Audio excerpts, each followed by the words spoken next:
Chris, did you see that? So that was our first ever intro. That is our official intro and logo. I tell you what, I like it. I still have to do the voiceover though.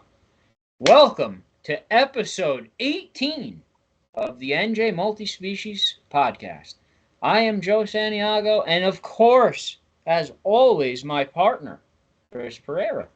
What's going on? Tonight we have two guests coming. Aaron Graybill's coming in real quick with big news. After him, we have Muskies, Inc. The president and also another member are coming in to discuss the history of Muskies in New Jersey.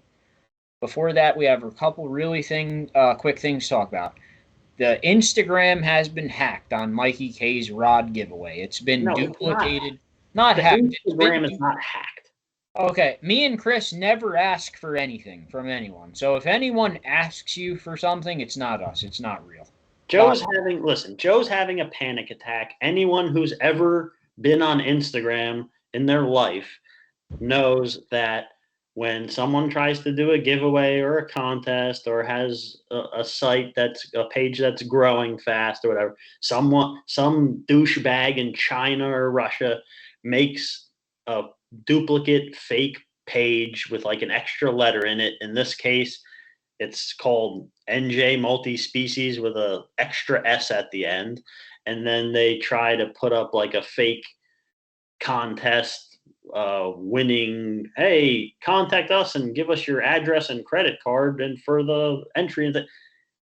If you're falling for this, you're an idiot. It has 144 followers, and I am getting emails saying, hey, you guys said on the podcast the wheel drawing was the 17th, but now this message says I already won the rod. Like I said, I mean, those people probably already are poor because they sent all their money to a Nigerian prince. And all right, whatever. Nevertheless, with that, the Mike K. St. Croix rod giveaway rolls on. The rod is going to be out before the Grand Slam tournament. It's 4 clicks. Subscribe to this channel, like Mike K's Guide Service Facebook, like Mike K's Guide Service Instagram, and like the Sporting Life Instagram. Then go on our Instagram and just write "I'm in" underneath the rod, and you're in. That's it. You'll be on the wheel, and you're entered. You don't even have to write "you're in." You just do those other things. If you like that post on Instagram, you're in. Oh, that's right. As long as you follow the other requirements, then you're good to go. If you're following the Russian bots like John Gabarini is, you're not going to win because that's not real. Yeah, please make sure you're on the correct page. We're at what? Just a little bit under 2,000 followers. It's NJ Multi-Species, spelled correctly with 1 S. The fake page has another S at the end. It's got about 150 followers, guys that fell for this, I guess. I don't know. We already posted. They blocked us, so we can't report them. So please feel free to go on there and report the fake account. Please don't report our account, because then you'll be an idiot twice. Okay, moving on, right on to other news. The Grand Slam is coming. We're all not entered into it yet. We will be, though, so I'd imagine the entries are going to pick up very heavily this week. I know I'm entering this week. Chris, you're probably going to enter this week, and most of the guys. We have gotten a great amount of response from people on Mayhem wanting to fish. We are trying to work out the details of the boat room and on what days, but we're trying to get as many people. I know Thomas Wyatt, we got him in. Someone else is coming night fishing with me, so Kevin Glenn's working some guys into his hobo camp. So the team, John Voigt he's going to fish for Mayhem on his kayak. So we have some good Mayhem representation all over the water. We are going to have walkie-talkies and be on a secret channel. We are not telling Mikey K that channel because we don't want him listening to us. We're not telling it to anyone, actually. Mikey K wants a Team Mayhem shirt, though. I don't know. Well, he wants a shirt. So we have to get him a shirt. We don't even have shirts yet. No, we don't have shit. The Eddie Mackin giveaway went off. John Gabrini did win it. He thought he was being trolled. Then we thought he was trolling us by entering it. Turns out he actually is excited to win it, and we meant for him to, he was there. He was entered legally, so he won. Congratulations to him. Who's he bringing on the trip? Did he tell you? I think me and someone else he's going to choose. No, he's not. You're not going. He said you're not going. He didn't say I wasn't going. No, you're not going. I wouldn't even try. I don't want to go because we ran the contest. You can't win the contest you run. All right, whatever. I don't care. Round Valley Trout Association had a tournament over the weekend. Again, the same name I'm seeing. Greg Wojcik again. Weighed in a 4-pounder. He won the lake trout division. Mike Russo. He won the brown trout rainbow category with a 2.96 pound fish. That's the thing. The last thing I have to say, everyone who is planning on fishing the big Grand Slam, the Grand Slam, it runs for 48 hours. The tournament starts at 4 p.m. Friday night. It ends at 4 p.m. Sunday. 4 p.m. Sunday is when the raffles take place. If you're not there, you can't win. So you have to be there at 4 p.m. Sunday if you want your door prize raffle ticket to win. The other thing is you have to be pre-registered for this tournament. You cannot roll into Sporting Life on Friday night at 8 o'clock and say, yeah, I want to jump in, or Saturday morning. You have to get yourself to the Sporting Life to sign up for this. A waiver has to be signed. You can't send a friend to sign up for you, which I've done in the past for other tournaments, but for this one, it's not going to work. You have to physically get to the Sporting Life yourself, sign up, pay the $40, and sign the waiver. There's no way around it, no loopholes. You have to go do it. If you're not doing that, don't waste our time because you're not even allowed to be on the boats if you're not entered. Moving on, I think, Chris, you have anything else? If you don't, I think we're ready to bring in our first guest here.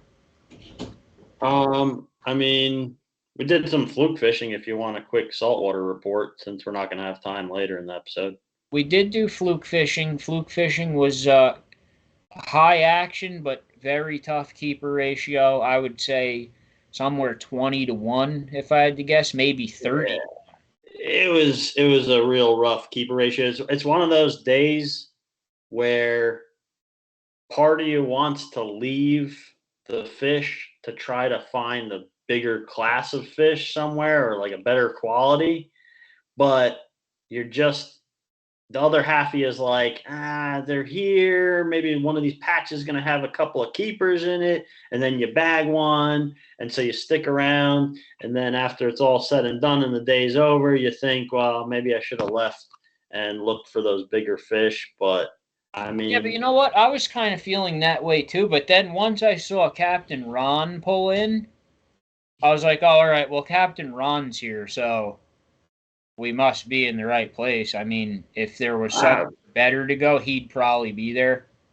You're probably right, but And then it seemed like 45 minutes after Captain Ron pulled in, the Prowler came, somebody else came in, and everyone was in the same spot. Everyone there was in the same spot, but some other people were somewhere else. Maybe they were, had a better keeper ratio. You never know. Oh, the ghost, Pastorino. He's always somewhere else. Well, he's not. He's down in his little secret lair. In his lair, yeah, somewhere on a wreck we can't find, but we'll find you, Jerry. We're not done yet. But the fluke are biting. That's the fluke are biting. The fishing's good. Some days, some spots, the keepers are tough to come by. I guess we kind of got the short end of the stick as far as that was concerned, but color didn't seem to matter too much. They liked that orange. They liked the pink. They liked the yellow. The sea bass keeper ratio was good. The sea bass fishing would have been phenomenal. Unfortunately, at least you could still keep one per person. We did all get our one per person, and they were nice blue knuckleheads. But whatever. Let's go. Let's bring the first guest in. All right, let's get Graybill on here. others as Aaron, but we all know him as Mr. Aaron Graybill, the owner of Lake Hopatcong Guide Service, and his son River. We have located him. Aaron, what's going on? What's up, boys? what is going on? We finally found you, and you are here. We've had everyone on that works for you except you. It's an honor to be on with you guys. We're just showing up a little fashionably late. And River, what are you doing? I really have no idea. You don't know. Neither do I. So I'm with you. We're just winging it, man. He thinks this is TV. He wants to be on TV. Buddy, there's like 10 weird New Jersey anglers that listen to this. Sorry. Aaron, tell us what's the big news? What's going on? What do we all need to know? So we're rolling something out that's really important to us that we think is going to be really cool for the whole fishing community up here, particularly the children. So we're rolling out Lake Hopatcong Guide Service youth fishing camps. And we partnered with Roxbury Recreation and Roxbury Township. And we're going to be holding the camps at Horseshoe Lake, which is this killer little lake right in Succasunna, right off of Lake Hopatcong. Crystal clear, just loaded with Yeah, I fish. was going to say, that's that lake with the crystal clear water, right?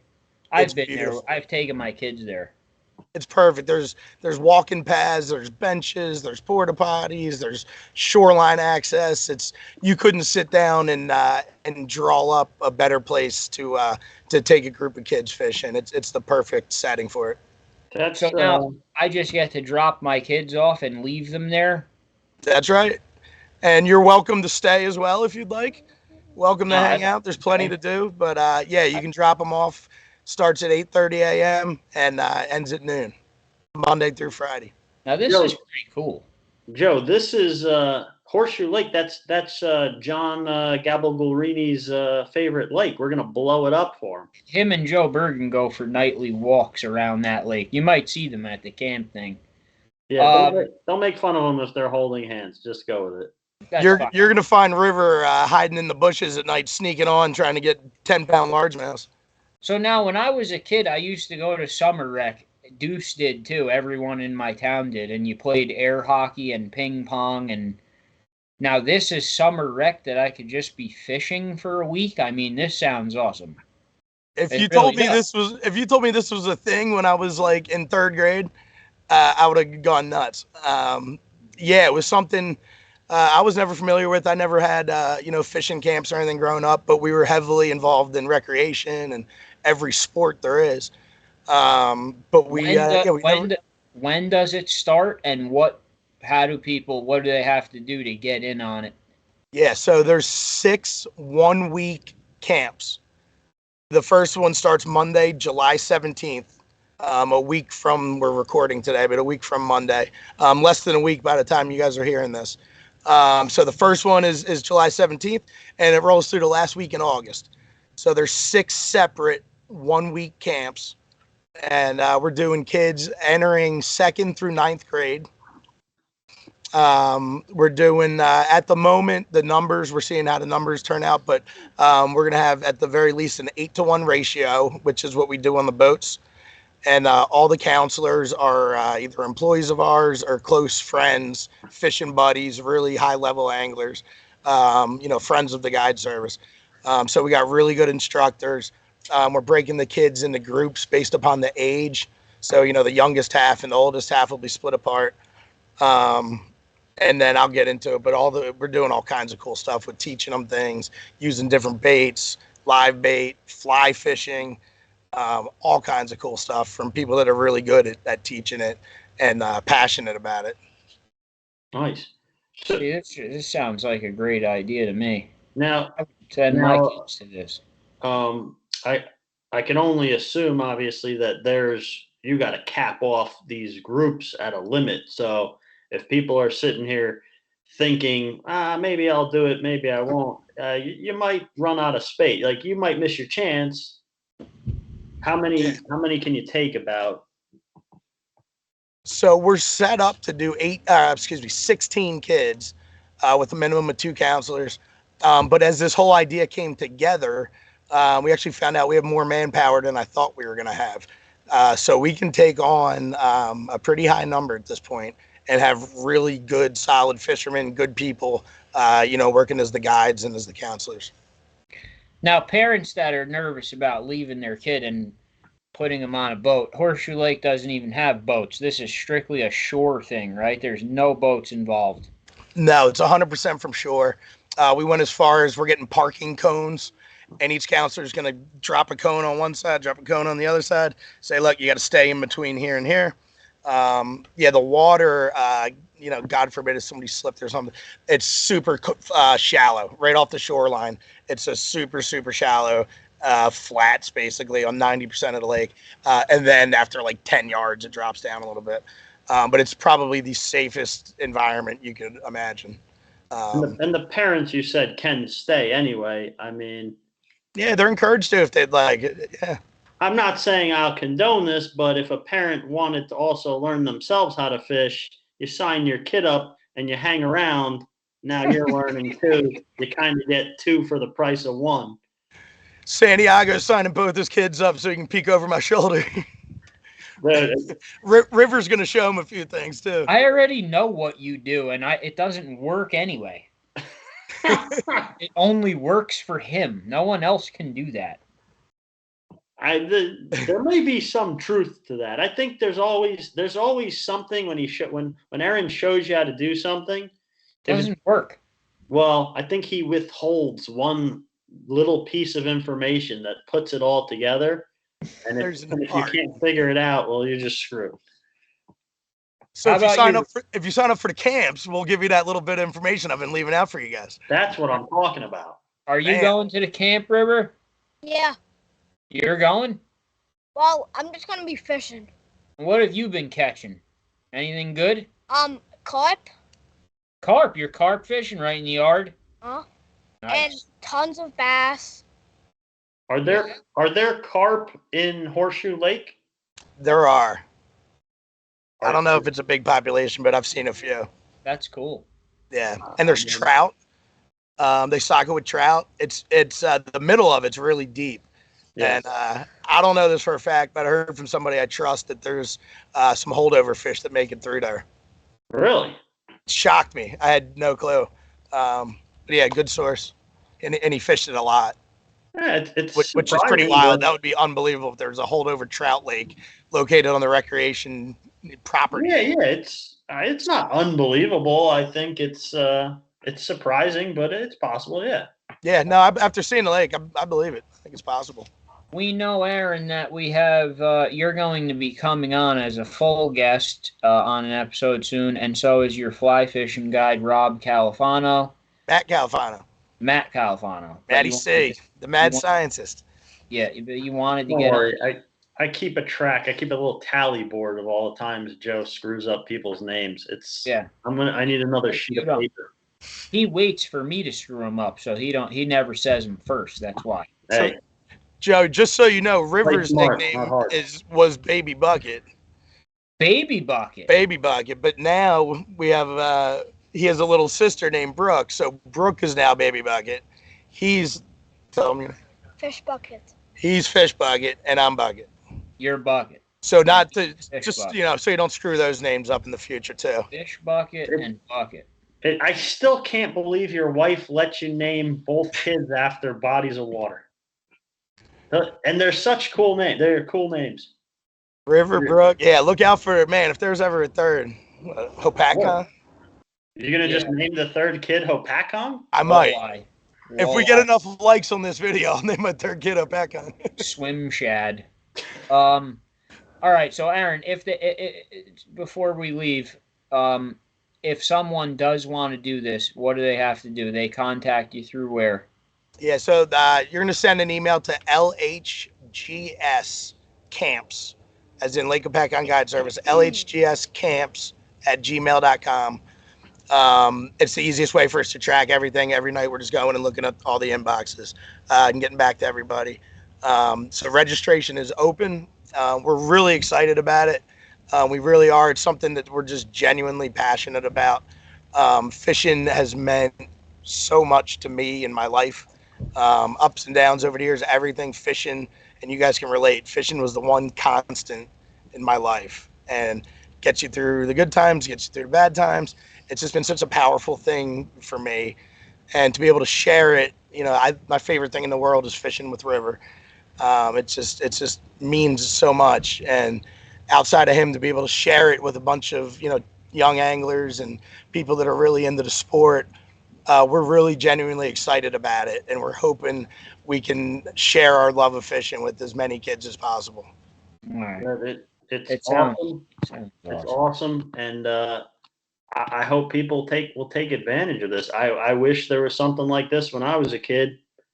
I didn't even start fishing till I was done with college. I missed that whole time. And my advice to parents that are even mildly interested in fishing, maybe they've never done it, maybe they did, whatever, let your kids try it out. This is the way to do it. Let your kids try it out. It might be something they fall in love with. Yeah, agreed. Next thing you know, you got something this special to do with your kid like you do with River. It'd be awesome. Well, like I said, we have a lot of plans coming up with Mr. Graybill, so we'll see a lot more of him. Yeah. River, you want to plug anything? Cabela's, it looks like you sponsored by Cabela's? No, you're wearing the hat for free. I'll blur it out. We try to promote small business, and he comes in here wearing a Cabela's hat. What's going on? He's sponsored by Dow's Bait Shop. Dow's. Now that's a real sponsor, River. There you go. There you go. You got to get yourself a Knee Deep Club hat. That's what you need. Guys, thank you so much for stopping by. Especially looks beautiful behind you. And I'm excited about this kids camp. I hope people really take it. Yeah, we really appreciate it, and all the information's on our website. Also, send the email for registration or questions, but all the information's on the website, LakeHopatcongGuideservice.com, and just click on the youth fishing camps tab. And we're gonna share your digital flyer with all that information as well. That's gonna be on our Facebook page as well. So it's not gonna be hard to find. That's awesome. We appreciate it, man. Thanks for helping us spread the word. And it was great being on with you guys, man. You guys have an open boat out fishing right now? Yeah, Kev's out right now. His boat would be in the background right now, but he's out right now slaying them. Nice. I got a picture from the customer of a picture of the bait we're using because he wanted to make sure he didn't forget what it was. So he wanted to have it in his texts. River, you want to plug any guide services before you go? You know any good guide services? Yep. Which one? Lake Hopatcong Guide Service. Lake Hopatcong Guide Service. Thank you so much, guys. And maybe like a year or two, I'm thinking that I'm gonna start my own guide service on a kayak in a little cove. Really? How much is that gonna cost? What do you think the price will be? Like 4 hours, $250. That's not bad. That's reasonable.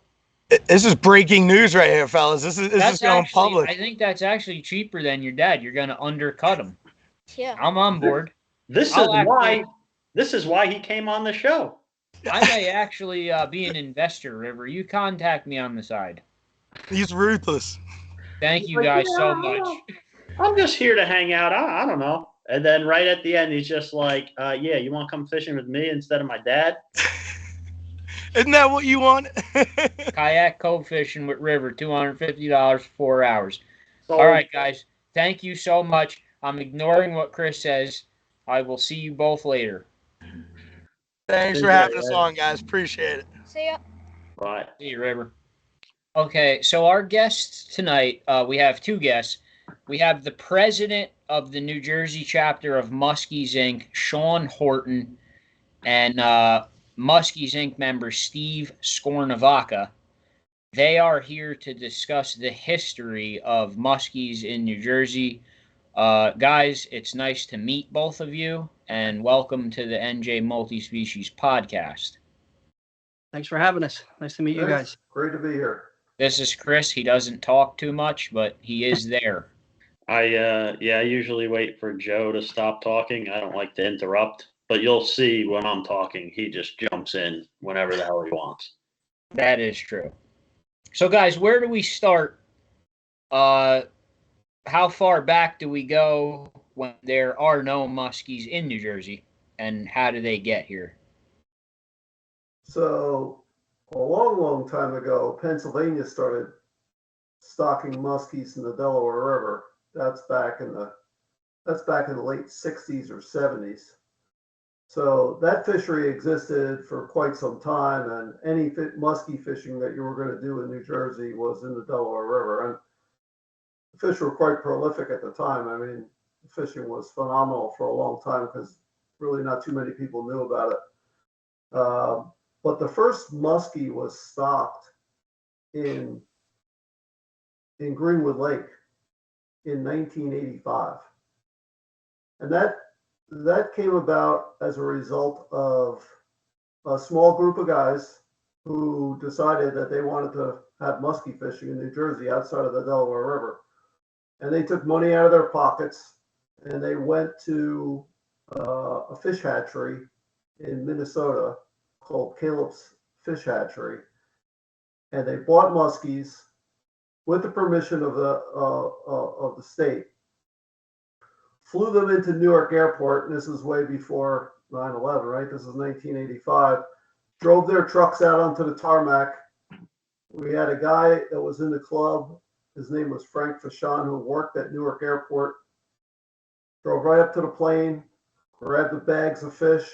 They were in aerated bags, and drove them to the lake and put them in. That was 1985. Now, were you, if I could just jump in, you were there, you were part of this in some way, or this story was passed down to you? No, this is the beginning of Muskies Inc. I got involved in 1988. So this is 3 years prior to me joining, but I did get to participate in the festivities at Newark Airport in subsequent years. Later on, they kept doing it the same way for a bit, I guess. So this is crazy. This is the first muskie ever. That's crazy. Stocked in New Jersey, and then I did not know this. No. That kept going on for a while, and then these guys started to organize themselves a little bit, and they became a chapter of Muskies Inc., which is a much bigger national organization that's got thousands of members.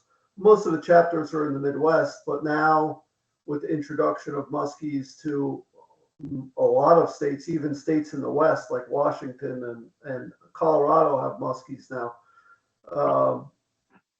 So they were a chapter. They started to go to like sport shows, like remember the shows that were back at the Meadowlands at that time, and we would sell raffle tickets and just kind of spread the word and kind of gather some funds that way. And whatever we gathered, we put right back into the fishery. We'd buy more fish. At the time, they were about $10 for about a 10 to 11 inch fish. And we raised money any way we could. And if we didn't have enough, we took it out of our pockets and put it into the fishery. You know, you had to have some kind of critical mass to warrant the shipping costs. Right. And that went on until about 1990, where we hooked up with a different hatchery called the Minnesota Muskie Farm, and they were dropping off fish in like Ohio and Pennsylvania, and so we were able to get on their route, and we bought fish then. We could buy a lot more fish because the shipping charges were a lot less, and they came out here with a tank truck, and we bought fish from them. And at the same time, during the course of these years, we were working with the state of New Jersey to try and get permission to stock other waters. All right. So, I mean, the first guy that ever said yes to us to put fish into New Jersey waters was a fellow named Bob Papson.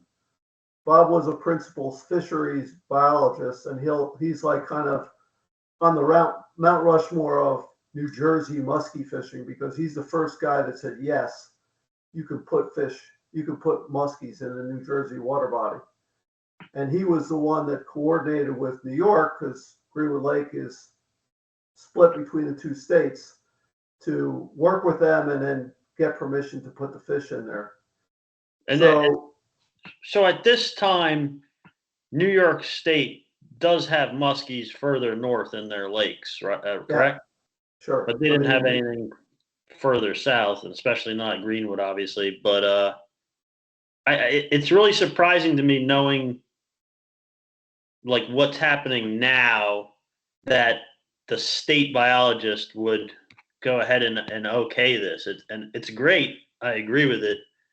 But like, with the whole, we were talking about on another episode with like the invasive species. I mean, an introduced species is just an invasive species that someone gives the okay to, right? I mean, could you imagine these current days, them okaying the stocking of a completely new giant predator fish species into one of the lakes?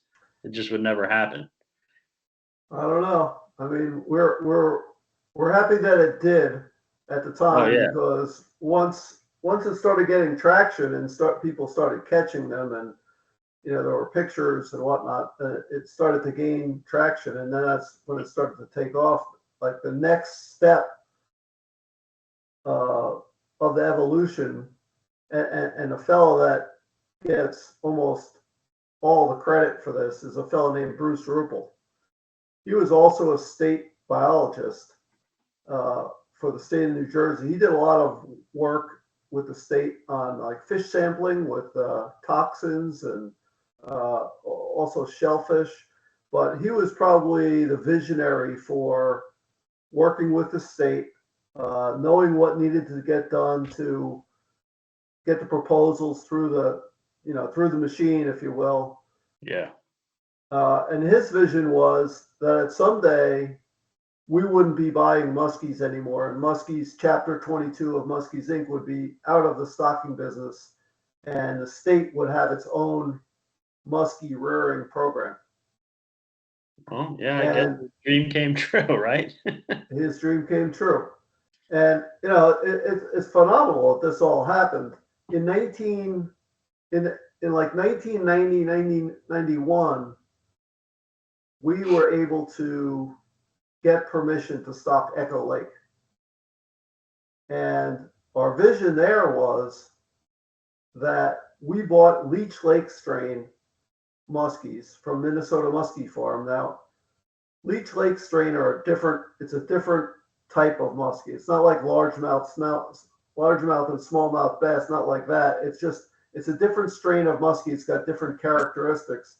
If you see a Leech Lake strain, like if you see a fish that came out of Echo Lake when they're younger, they have spots on them, as opposed to like a true strain's got bars. Now, Leech Lakes are true strain muskies, but they just have different color patterns until they get older.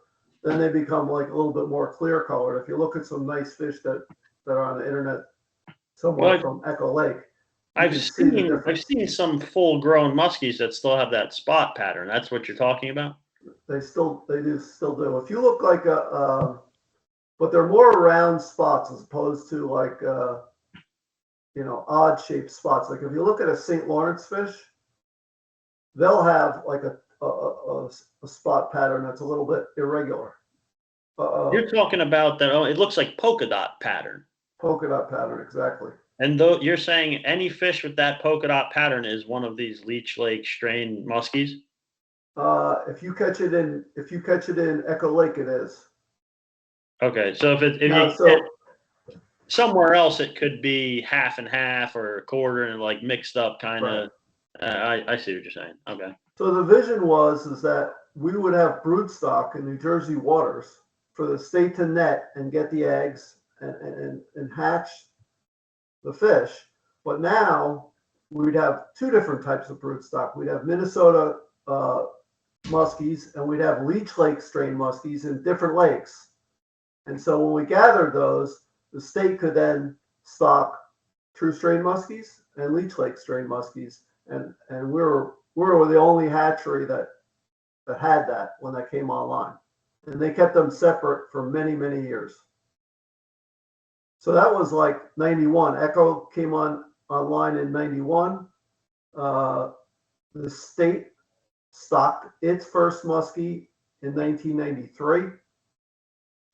They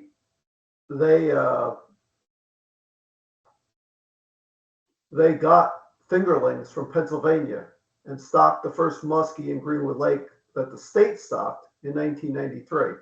And they borrowed muskies from Pennsylvania for a number of years, which brings us to probably another member of the Mount Rushmore of muskie fishing in New Jersey, or muskie rearing in New Jersey, which is Craig Lemon. Now, Craig Lemon, also known as the fishmaker, runs the Hackettstown Hatchery now. Right. He's yeah. been there for 36 years, and Yeah, he's long quite an innovator at the time. I mean, he started the muskie program. They gathered the muskie. I mean, he started the walleye program and a whole bunch of other things too. Gathered the muskies, brought them in, hatched the eggs and whatnot. And at one point, New Jersey was like shipping their fingerlings out to other states because these guys were like asking Craig, how are you doing this? Like, he was one of the leaders in the field. So they were raising muskies so successfully that they had the surplus that they were either trading or whatever, sell. I don't know if they sell it. I know they trade. They don't sell them, but they trade them to other states. Like, for instance, when COVID hit, that was right in the middle of, like, these guys were supposed to go out and set the nets. But then, the state mandates that you got to stay home and all this stuff happened. And they couldn't do it. So during those years, it was like 21, 22, maybe into 23.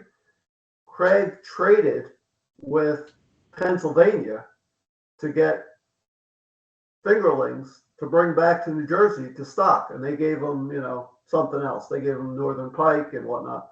But I mean, part of the innovation is just the relationship that this guy's been able to build with the other states in trading information, trading fish, et cetera, to keep this thing going. It's phenomenal. It was a phenomenal piece of work. No, yeah. We all owe him and his crew a lot. He definitely has a secret fetish for hiding giant hybrid stripers everywhere and not telling everyone. He'll never admit that, but I know he's doing it on purpose. I see they finally found him in Monksville. Yeah, they've been in there a long time. Yeah, he's planting them in secret places. Sean, just to get Sean talk a little bit. Yes. If I want to become a member of Muskies Inc., how do I become one? What do I have to do? You can just go online to become a national member. As far as become a member of the of our local, the local chapter, you just come to a meeting. So where are your meetings? Our meetings are held in Denville, New Jersey, at the Lake Arrowhead Club. And how much does it cost to be a member? I believe the membership now, what is it, Steve? $45 a year. Yeah, and that gets you a subscription to it's mostly the magazine costs. It gets you a subscription to the Muskie Inc. magazine, which comes out like 6 times a year. Now, do you two guys specifically just target muskies, or do you fish for other stuff?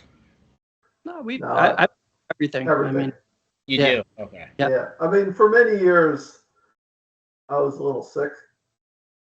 I just fished for muskies. You had the virus? Many years. He had the illness. Yeah. You guys ever notice, though, when you're muskie fishing, everyone around you that's not muskie fishing is catching more muskies than you are? Like, you're throwing a muskie lure, and some guy with a 4-inch Cinco is reeling a muskie in, and you're catching nothing? I did see a guy catch one on a nightcrawler once, which threw me for a loop. But I've seen that too. I have seen that. I have seen that as well. I'm thinking it's much more common than you'd hope it is. I saw a kid catch a tiger trout on a bobber and a nightcrawler.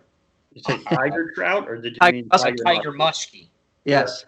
If you're rolling a donut and somebody catches a muskie on a nightcrawler, that might upset your day a little bit. I will tell you what. So obviously, if you guys know anything about me, I fish forever. I have a whole different disease. I can't stop fishing for different species. Like, I can't focus on one for more than a certain amount of time. But obviously, I go through muskie phases as well. And I used to fish for muskie. There was a time when I didn't have a bigger boat, and I would fish for them with my kayak. And multiple times I'd be coming off the lake at the same time, at the end of the day as it's getting dark, and coming off the lake at the same time as the guys in the bass boats. And it was like 2 or 3 times. Oh, hey, how'd you do? I'm like, I was muskie fishing. I saw one. I had to follow for a couple of seconds, or I didn't see it. Oh, yeah, we were bass fishing, but we got 2 muskies. And this just kept happening. Yeah, and I was like, yeah, screw this. I'm like, I then started bass fishing with a steel leader and a little bit heavier rod, and it freaking works. Yeah. New Jersey. There's 10 bodies of water, right, in New Jersey that are stocked with muskie. So there's a lot of pressure on the on these lakes, and downsizing is a big tactic, and it can work on pressured waters, and also there's smaller forage, 5-6 inch baits are work very well. A spinner bait is excellent on a small muskie lake. What is Muskies Inc. stance on live bait fishing for muskie? They have no problem with live bait fishing, and they promote catch and release. That's their big thing. It's just handle the fish responsibly. And what's that? Ice fishing? You condone ice fishing? Yeah, I mean, I personally don't think ice fishing allows you to handle the fish in the manner that you should to release it successfully. But I think folks do it. I've never done it myself. I'll tell you, I fish with this guy Matt. He ice fishes for muskie like religiously. I don't think he does anything else if there's ice. Maybe pike too. He has a lot of equipment. I do think you need to specifically. He's got a special mat that he brings with him every time a flag goes up. And I mean, if it's so cold that like the muskie's gills are gonna freeze after being out of the water for a couple of seconds, then I don't think people are fishing successfully and releasing them at that point. But I think on a normal New Jersey winter day, if you're prepared and you have the right gear, I've seen it firsthand. They swim off really strong as long as you do it right. The cold weather and cold water definitely helps. But I mean, you can kill a muskie any day. Muskies, even though they're large, they're somewhat fragile fish.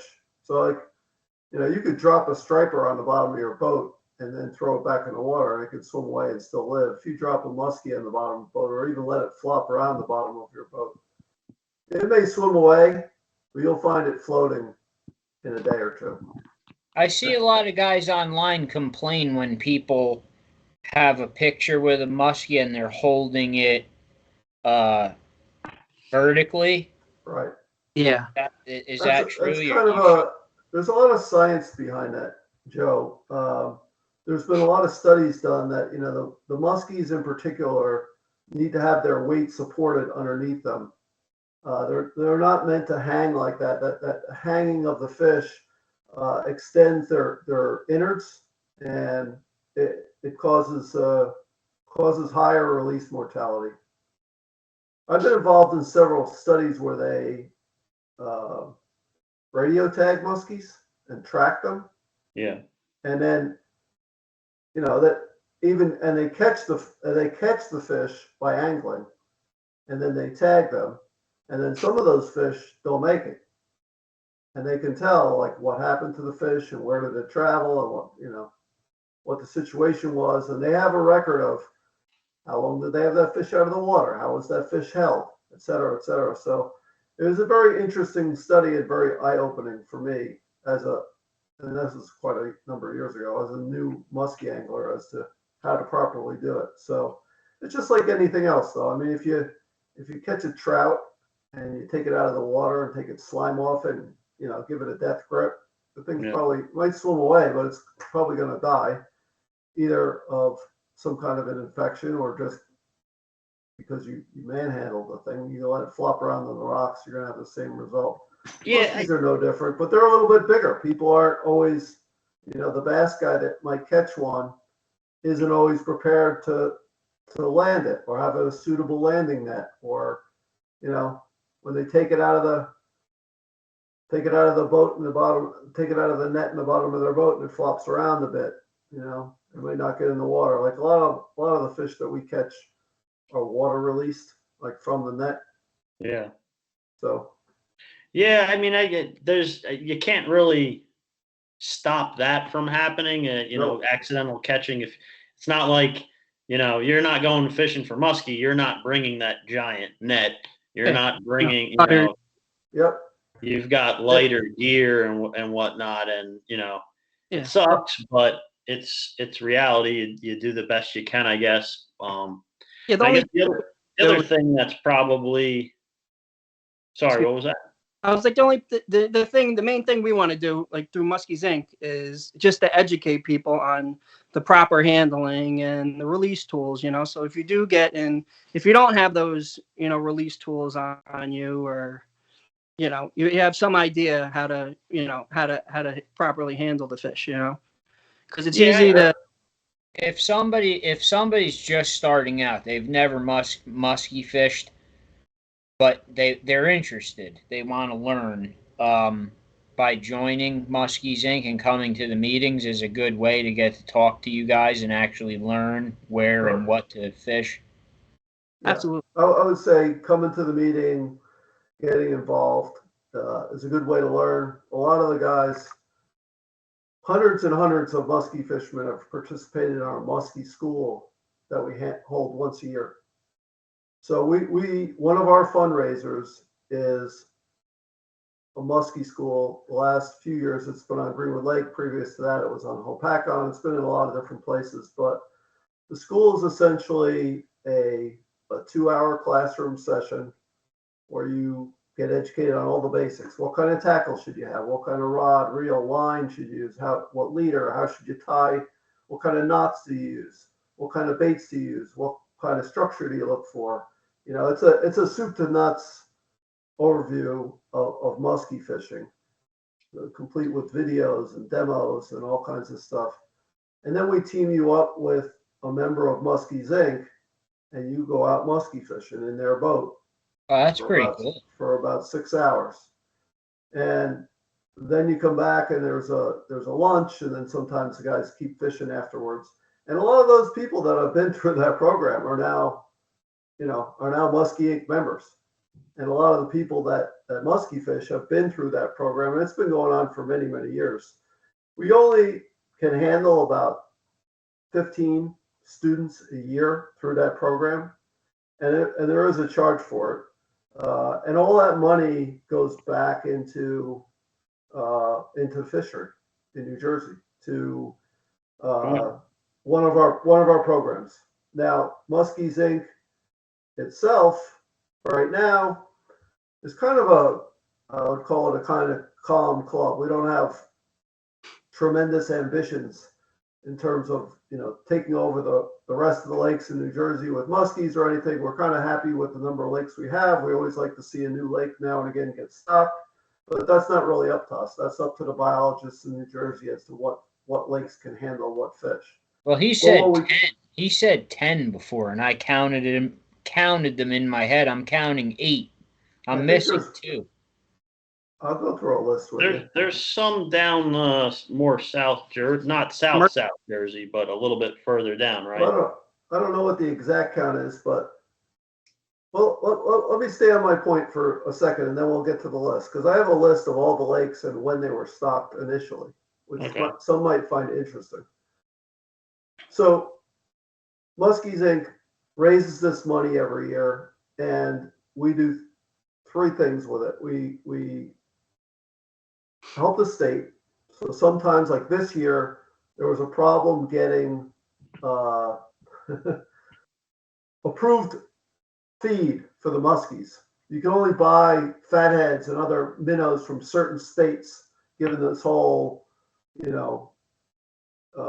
live fish transportation legislation that's going on. You So can't we feed help them that. hot dogs? What's that? You can't feed them hot dogs? They don't eat hot dogs. Well, pike No. eat hot dogs. How come a No muskie dogs. won't eat a hot Yeah, dog? it's got to be live food. Fucking muskies are like they're prissy compared to the pike. The pike will just eat anything. They'll eat a hot dog. Pike will eat lots of dead fish too. So one is we've helped them out over the years with nets or cradles or food for the muskies. The second thing that we focus on is kids fishing. So this year we teamed up with Big Brothers Big Sisters. We took 25 kids and their bigs fishing at the Hackettstown Hitchery. We bought them rods and reels and tackle boxes out of the funds that we raised, and they had a great and lunch, and they had a great day fishing. And hopefully they go home with a rod and a reel and a tackle box, and they start fishing, right? Just to get them. The idea is to get the kids out from behind the computer and the video games and get them out in the field somewhere, go do something with their big where they can. And we've done this with 4-H Club. We've done it with Boy Scouts and other things.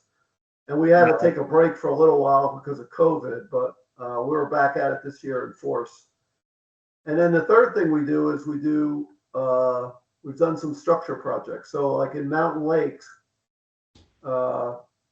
we put porcupine cribs in the lake, which is like a giant like pyramid structure that's built out of wood that was sunk in the lake as habitat for the fish. And there's like 24, I believe. Remember what the number was? Yeah, 24 porcupine cribs. And we worked together with the state to build them, and they lent us some of their equipment to like load them onto their boats and put them out there. So those are probably the three things that we focus on. Do you have waypoints for those things so that if we ever get a fishing season again, I can go perch fishing on them? When the lake goes down, we go out there in our boat and collect all the lures off of them. That was a joke. That was a joke. No, but they're believe it or not, I've never been muskie fishing on Mountain Lake for some reason. Really? But I fished everywhere else, but not Mountain Lake. But they do have waypoints for them. I'll tell you a weird thing about Mountain Lake. Mountain Lake, you see a lot of follows in action, and then there comes a point in the summer where they dump that weed killer shit in, and then everything changes, and I don't know what happens then. Well, what are you muskie fishing in the summer for anyway? Not the summer, but once they pour that weed killer stuff in, it's over. Well, don't get me started on that, because there's like some private lakes that, I know someone here and there, and they've ruined public and private, both public too. There's public lakes. They put that weed killer shit in there to control for these people in their boats that don't want to ride through some weeds or something, and it just ruins the fishing. I think it turns the fish just start roaming the open water, and they just totally change, and it just makes, I don't know, I don't think it kills the fish necessarily, but it just makes their behaviors, I don't know, you just killed all the weeds in that particular cove, and the weeds produce oxygen, and now the water is oxygen deprived, and the fish are going to move out of that area. You can see it in like Hopatcong. I fish all the time. You can see some of the coves in Hopatcong. Some of the homeowners treat the weeds themselves, and in the spring they might be weed rich, and then all of a sudden they're all gone, and guess what? All the fish are gone too. Like, I wonder if that's even illegal. I don't know if anyone here knows, but I gotta admit, like, how is that legal? You can just go into a public body of water and dump chemicals in to kill weeds? It's crazy to me. I know that I live on a small lake in New Jersey, and you have to have a permit to put weeds in there, to put weed killer in there. Maybe they do have that permit. I don't know, but I do know what happens once you kill the weeds. The fish will find other places to live. Yeah, it's never good. I mean, I don't even want to get started on it. We'll get back Yeah. to the So, Muskies. Joe, go back to your question. Greenwood, Echo, Furnace, Mountain, Hopatcong, Mercer, Manasquan, Cooper, Little Schwartz. Carnegie, Deal, Monksville, PS10. Shenandoah, DNR Canal, Little Schwartzwood. Yeah, DOD, Little Swartzwood. That's Oh, so I 15. was way off. There's more than 10. Yeah. Yeah, more. More than 10. What was that? Plus 13? the Delaware River. Plus the Delaware River, which is, So Greenwood Furnace came online in 93. Mountain in 95. Hopatcong was 97. I think Manasquan, Cooper, Carnegie, Deal, all those guys down there, which is kind of central Jersey. That was around 2003. Monksville's been having fish go over the dam from Greenwood down the Wanakee River since Greenwood was stocked. Right. But the first official stocking, I believe, in Monksville was 2004. I think Shenandoah and the DNR Canal were 2004, 2006-ish. And then DOD was later, like maybe 2009. We participated, interesting story. We had like a big rain like we just had back, and this is a while. The years are blending into one another. Yeah, whatever. I think the fish rescue was probably around 2007, so that's like 15 years ago. Water came up in Greenwood Lake right in the springtime when all the fish were spawning. Walleyes and muskies were spawning, so they were all pushed into the southern end of the lake where the dam is at Greenwood. And there was a lot of water going over the dam, and a lot of fish were going over the top of the dam as well. And when the water came down, one of the fellows that was up there, he was a past president and also part of the great history of muskie fishing. His guy's name was Chuck Graff, and he still lives up on Greenwood Lake. Called the state and said, "Hey guys, there's like a gazillion walleyes and muskies in the Wanakee River, and the water's down so low they can't go out now to get into Monksville."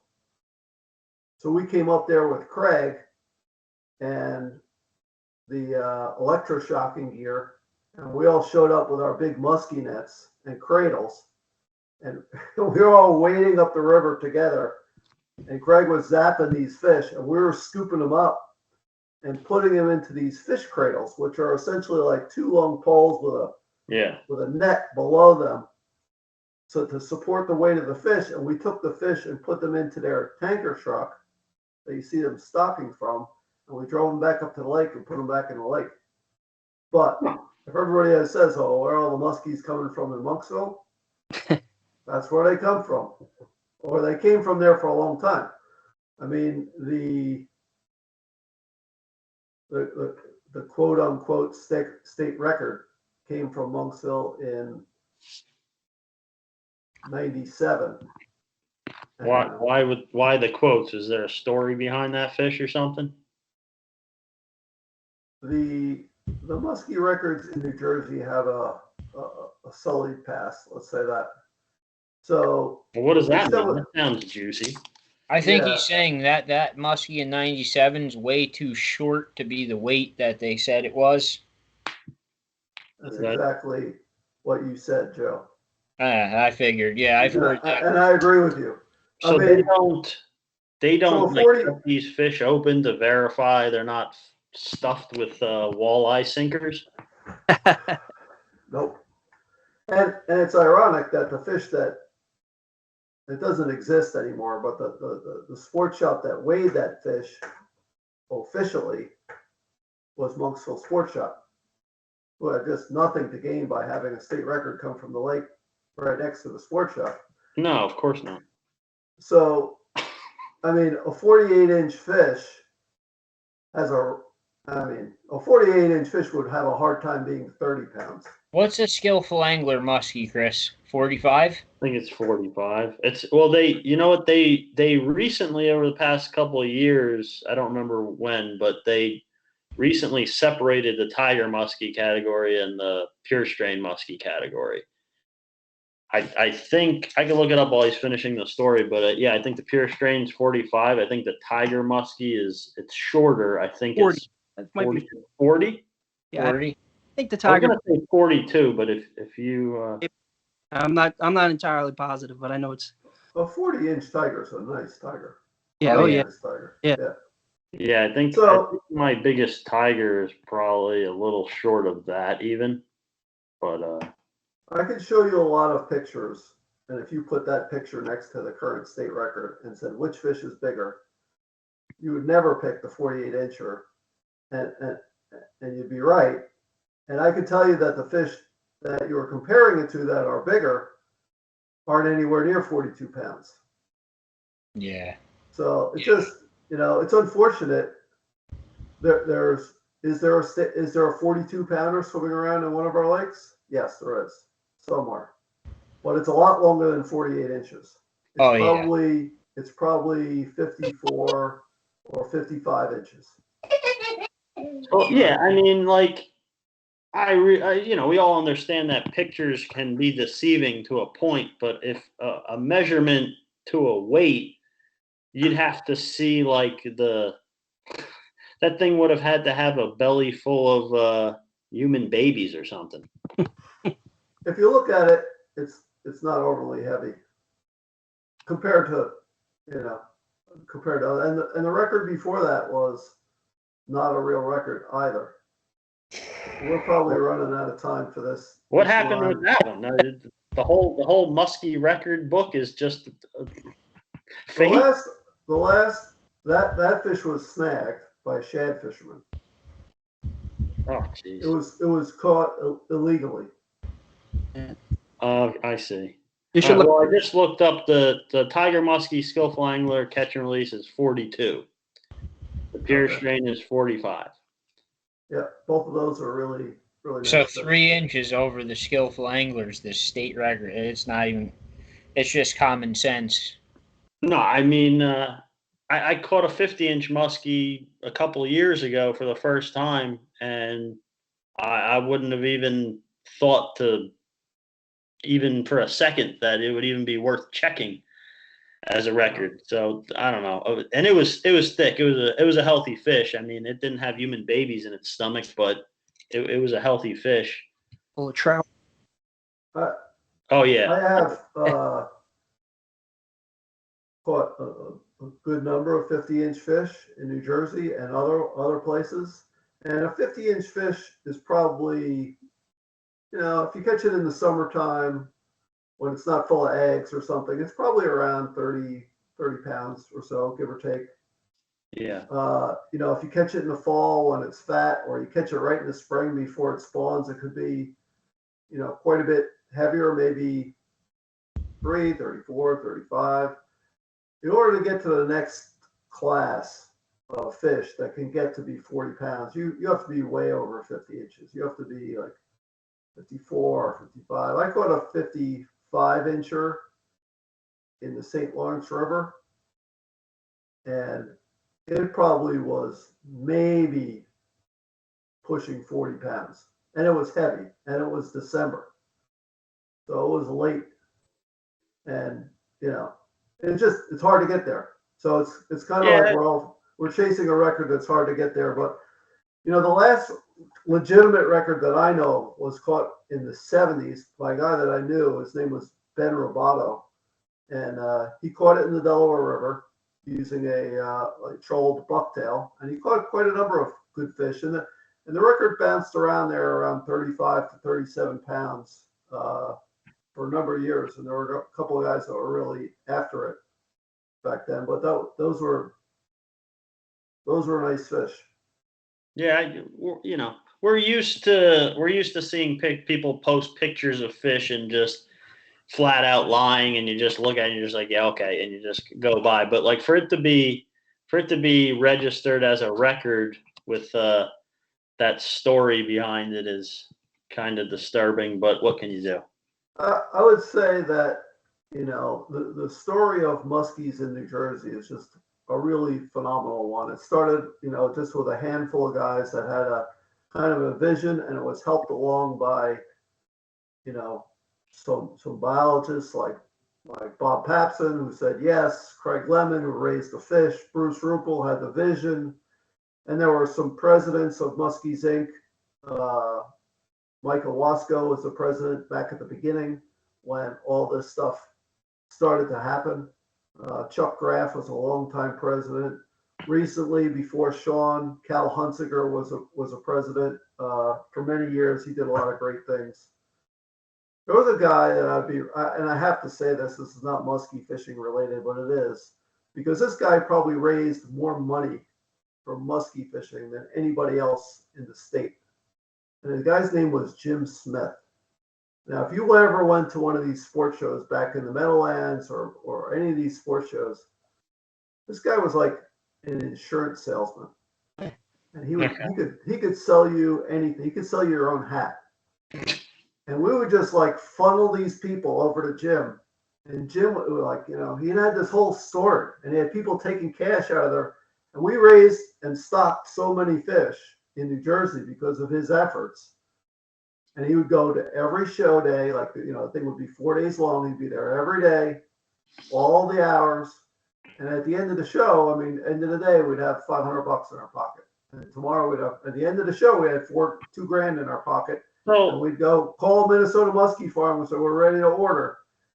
And, you know, you guys, I mean, you're like Robin Hood. You swindle people out of their money, but it was for a good cause. I wouldn't call it a swindle. I would call it a mutual, you know, it's a cooperation. Yeah. Guys, I want to really thank both of you guys for coming on, giving us a history of Muskies. If you're interested in joining their Facebook group, it's Muskies in New Jersey. If you're interested in joining the actual club, it's Muskies Inc. New Jersey chapter, right? They can contact either one of you. Yep. Yep, you can find our information there. If you're interested in muskie fishing or always wanted to catch one, it's a bucket list thing, or you want to get into it, bunch of good guys in the club. Everybody's willing to help. You know, new guys that show up get to go out in guys' boats. It's just like, you know, some of these other clubs that people help each other out. They'll have a fishing day or whatnot. We do the same type of thing, have outings and whatnot. So, nice. You know, we'd like everybody to enjoy the fishery that's been built and help support it, you know. Yeah, well, you know, I hope people will take you up on that. I hope they will go out there and enjoy it, and I hope they'll give it the proper respect, like some of the things you were talking about before, as far as handling the fish and having the right gear and whatnot. And my advice to anyone that is interested in muskie fishing or getting better at muskie fishing is, you know, at least talk to some of these guys.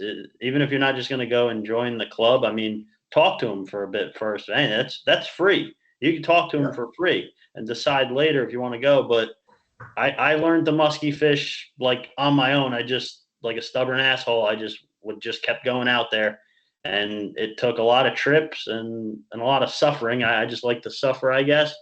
I would recommend the easier way. Talk to guys who do it a lot and who are experienced in it.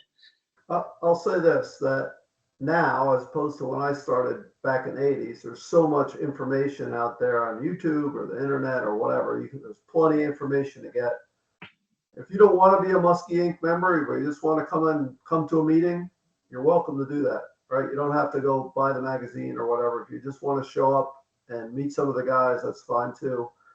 I've been all across the country, United States and Canada, chasing muskies at all different places. Lake of the Woods, Ottawa River, you know, all Minnesota, Wisconsin, you name it, Pennsylvania, Ohio. Muskie fishing in New Jersey is very good.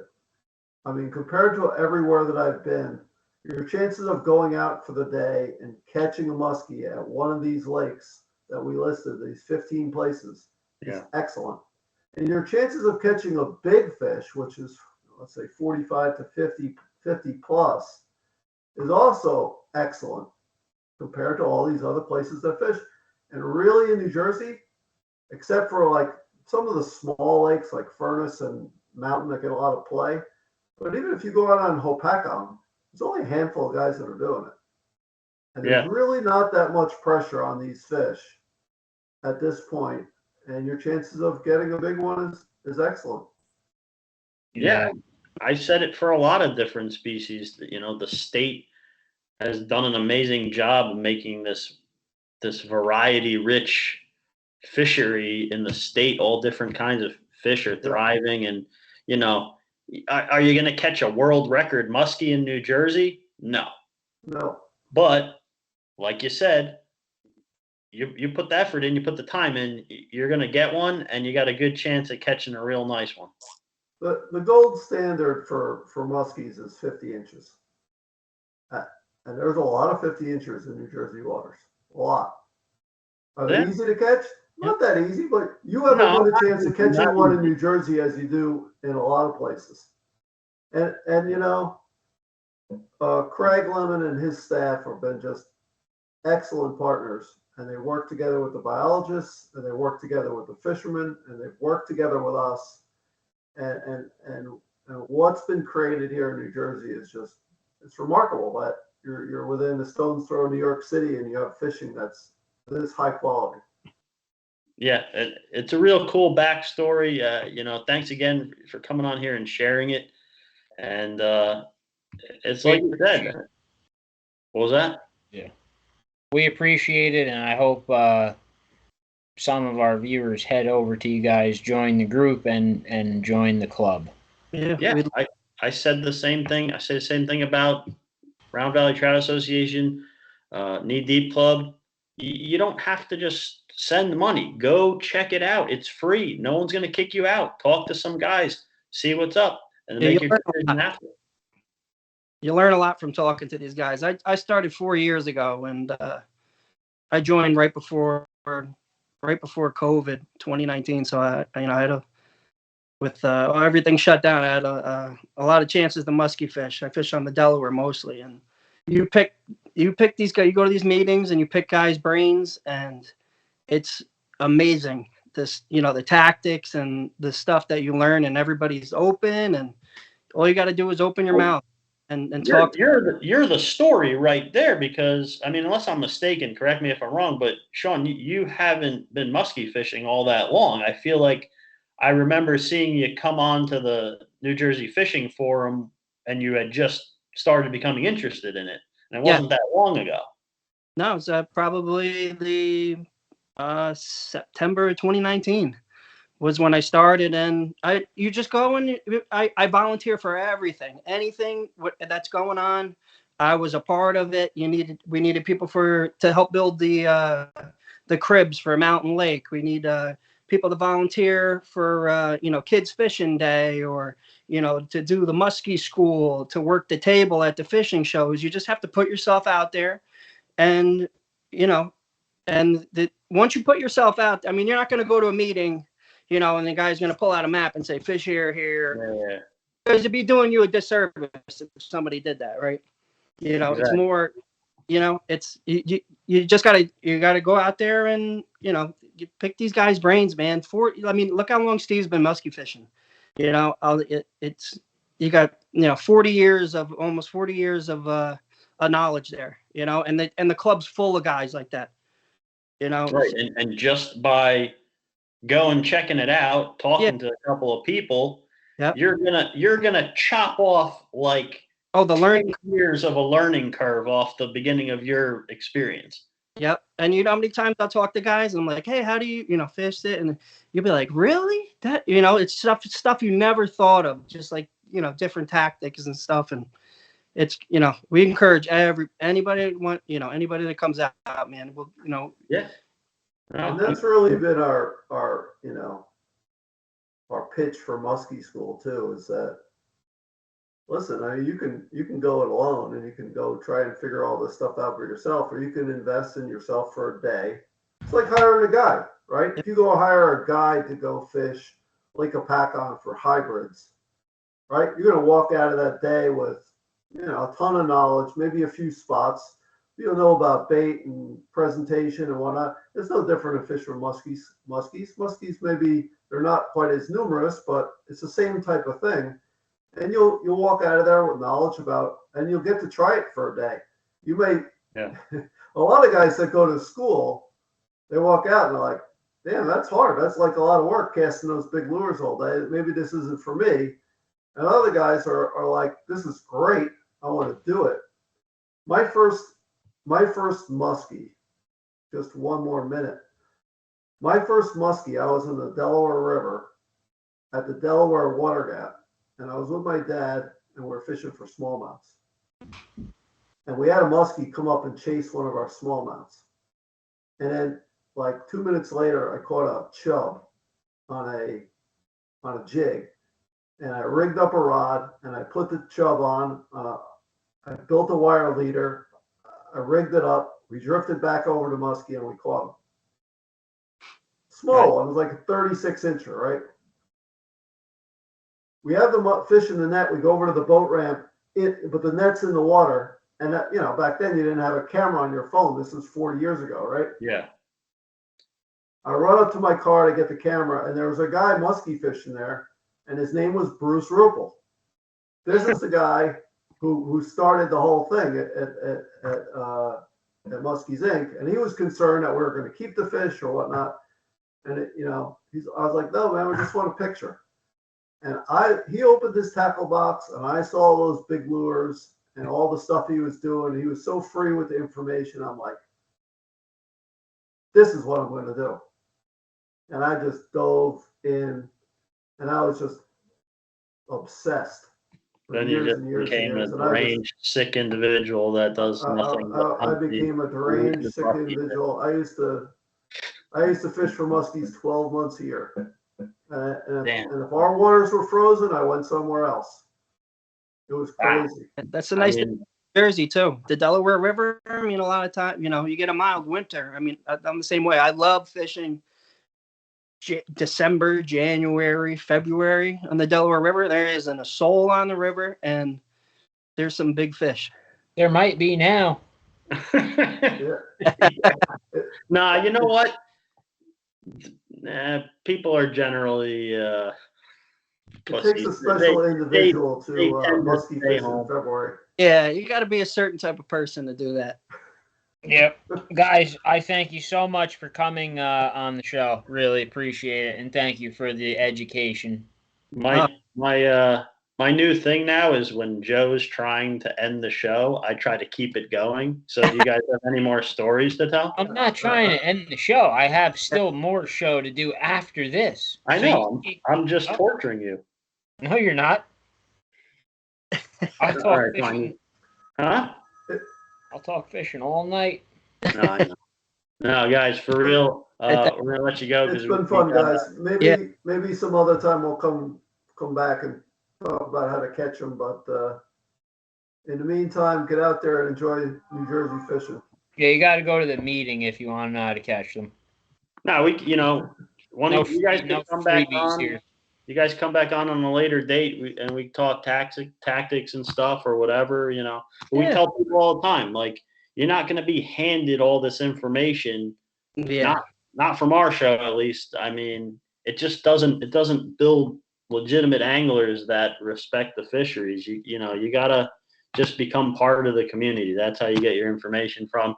And we hope you guys will feel free to post muskie pictures, muskie that you catch on the Facebook page that we have, New Jersey Multi-Species Mayhem Fishing.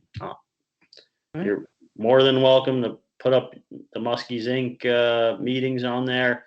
And, the muskie catches, people love to see these pictures.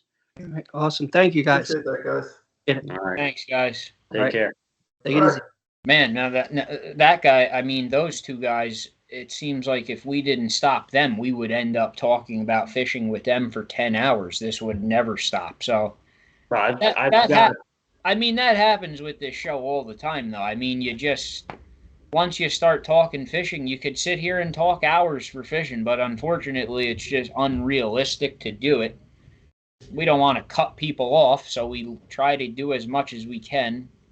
No, I mean, people come on here, they want to get everything out, but those are guys that definitely could come back on. They still have musky tactics to talk. I mean, the conversation's just endless. Exactly. Like I'm trying to give, Joe put me in charge of scheduling guests and stuff, and I'm not out there hunting specific people down for the most part. A lot of the guests ask if they can come on and talk about specific things, and our whole like mantra for this podcast is to be like a podcast version of, say, an NJ Fishing Forum. Like, guys can come on here, talk about stuff like you would post on a forum. The only difference is obviously people can't respond in live time right now, but that's what the Facebook page is for. I feel myself at the beginning of this there was a lot of animosity and shit, but at the point we are now, it's like every universe is all tied into one. It's like the Round Valley Trout Association is all friends with Knee Deep, and now we got Muskies Inc., and everyone's like working on the same page. It's just all really unbelievable to me. But we are out of time. It's been way too long. Andy's still furious. He's had to watch this one in 4 pieces. But it gives us... Where has he been? I haven't seen him busting people's balls. He comes in spurts. He's always been like... He's out cleaning tires. He'll be back. Is he okay? I hope he's okay. Grand Slam tournament. Get signed up. Get signed up immediately. Get in. Come to fish 48 hours straight. If you're going to stop and not win, you're nothing but a failure. You either fish to death or don't come. Don't listen to Joe. It's going to be fun, even if you only want to fish half of one of the days. Unacceptable. Just make sure you shut up, Joe. Just make sure you show up at the end for the raffle, because they got tons of cool shit to give away. And your entry fee gets you that raffle ticket, but you have to be there, like Joe said. Not on a side note, because I'm obsessed with it. Like, it ain't in the pictures, but Matt Yanetta, he builds like these power generator boxes, and it's like a battery box, and it's got every kind of power outlet in it you could imagine, and a radio. It has radio speakers. Like, he custom makes these things. You could listen to the radio and charge all your shit. Like, I've seen some on eBay go for like $600. Like, this dude makes, like, they light up blue and shit. Yeah. He's raffling one of those off. Like, I want to win that. It's like, they have good prizes. Yeah, Mikey forgot to mention that, I think, when he was going through. I don't think he didn't go through all the prizes anyway. I think there's a lot of other smaller stuff that he didn't even mention, but that was one of the bigger things. I think when you see in the picture, when you see that black box, you kind of don't know what it is. But when you know what it is, you're like, holy shit, that thing is awesome. Yeah, if you like camping or even like shore fishing at night, catfishing, whatnot, stuff like that, it's got to be a cool tool. So I actually ended up sending Matt a message, and I said, if I lose the raffle, can you build me one of those if I pay you the money for it? And he said, yeah, no problem. So I'm getting one anyway. So whatever. Does he want to like make a business out of it? Does he want to make those and sell them? Tell him. I think the Yanettas have so many businesses already. I don't think they need any more. I don't know what he wants. Maybe he wants the Big Baits power supply. Big Buck Baits power boxes. There you go. Yeah. No, he's tired of his son mooching in onto his shit. This power box thing's his thing. He ain't sharing it. Oh, all right. I see. So you caught one of those big lake trout up in New York. You caught a couple big lake trout in New York on his Big Buck Baits, no? Yeah. So I was able to get a couple of the bags of the paddle tails from them before I went up there, and unfortunately, they really, really wanted that crazy green and yellow chartreuse bright color, and I didn't have him make one of those colors for me because it's not really a color that I've ever done that well with here. Yeah. And so I was able to get a couple on his like the silvery shiner herring type one that Like a he made for me. natural color. Yeah, like a natural shiny silvery color like a herring. And yeah, I got a nice picture of one of the bigger ones with the lure hanging out of its mouth after we got it in. But I mean, I would have had a lot more pictures, but like I said, they really wanted that yellow color. So plus the other thing, I didn't want to rip. I only had a couple of bags of his baits. I didn't really want to keep using them and rip them all to shreds when I could just use Kurt's baits and just rip his baits up to shreds. You know what I mean? That's true. Yeah, use the free ones. But yeah, no, they had a great action, like the paddle tail on them, nice swimming action. Like I said, they worked. I'm saving them for New Jersey though. I'm taking them out here. You're not just saying this because he paid you. He didn't pay me nothing. I paid him. I bought the lure from him. Oh, okay. Making sure you're not secretly sponsored or something. No, Moving right on from that, July 29th, live with Lou, wet side sharking. That is still going down. That is going to be the episode. I think it's 5:30 p.m. That live button is going to hit record, and it's not going to turn off. So I wouldn't put a time on it right now. Let's. All I'm saying is once it hits live, that's it. It stays live. So you could sit, everyone get Gabrini, buy popcorn, put the YouTube on the TV, and just lay on the couch and you're going to be watching live shark fishing. That's it. And you're still strap on that diaper, dude. You ain't going to want to take a piss break on this. It's live. You can't. Well, I guess they can pause it and watch it later. I don't know. No, they could type that I'm going to piss. Don't let anything happen. Just let us know you're going piss. Wait, I got one question for you about this. So now when they're watching this, obviously they can type and we can react back to them. They can kind of join the conversation to a point. Are we going to let people one at a time, like pop into the video call like how you did with me on the wheel spin? I can do that if anyone wanted to come on video, but everyone's able to just type along the bottom. Yeah, but if they come on video, then they're like they're the person that has, a couple minutes.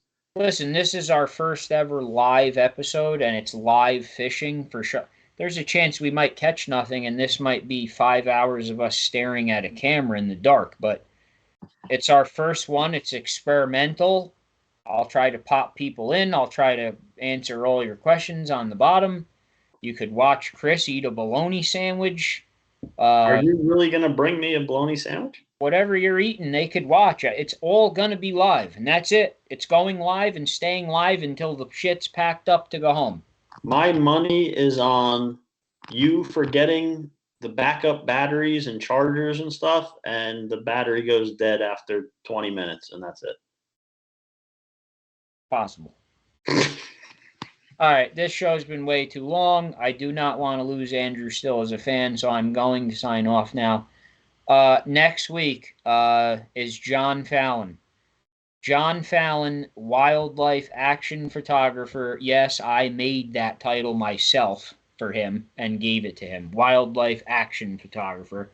He's coming on for the interview, and I'm going to release the video of me and Chris fishing with him against Chris's wishes. You're still holding on to that?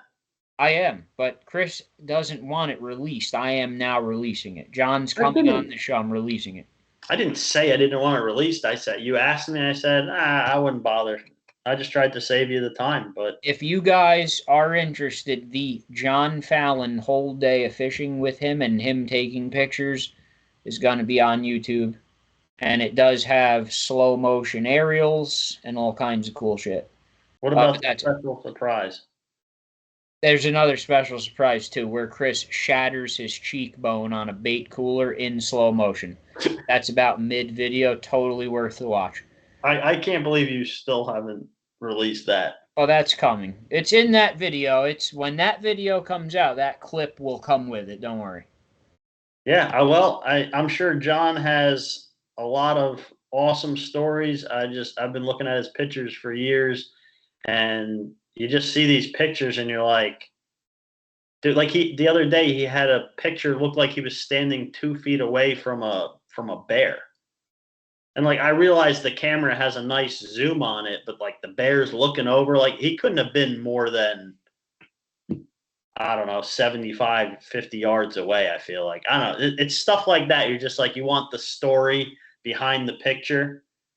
And Yeah, but I'm telling you, I'm 37 years old. I've been fishing and hunting my whole life. I always have taken pictures of the fish.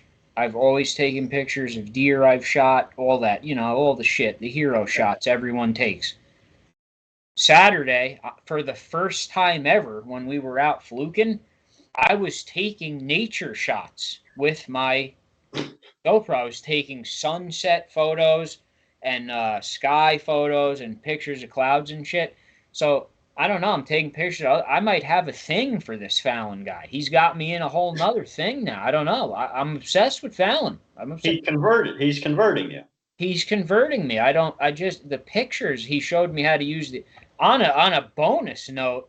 Supposedly Fallon's coming with us to the live wet side sharking. So Fallon will be sitting in the sand with us answering questions along with the guide. And hopefully if we are able to get something on the line, Fallon's going to be wrangling out in the water with this shark getting photos. So it has potential to really suck and be terrible, but it also has potential to be really awesome. I mean, look, worst case scenario, Joe's recording devices all die 5 minutes in and you guys don't get shit.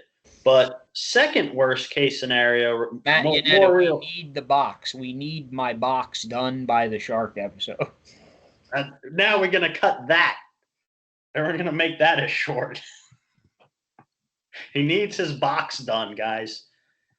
Listen, in all seriousness, worst case scenario, right, as long as Joe doesn't forget the batteries, 4 guys sitting there bullshitting about fishing. I mean, to me, it's going to be a good time. I don't know. What else are you going to do while you're sitting at home? All right, we have to end this. We're out of time. We have to end. Did I break my record with the length of the episode? This is the longest episode ever, yes. Hell yeah. I did it. All right, everyone. We will see you next week with John Fallon. Take care, guys.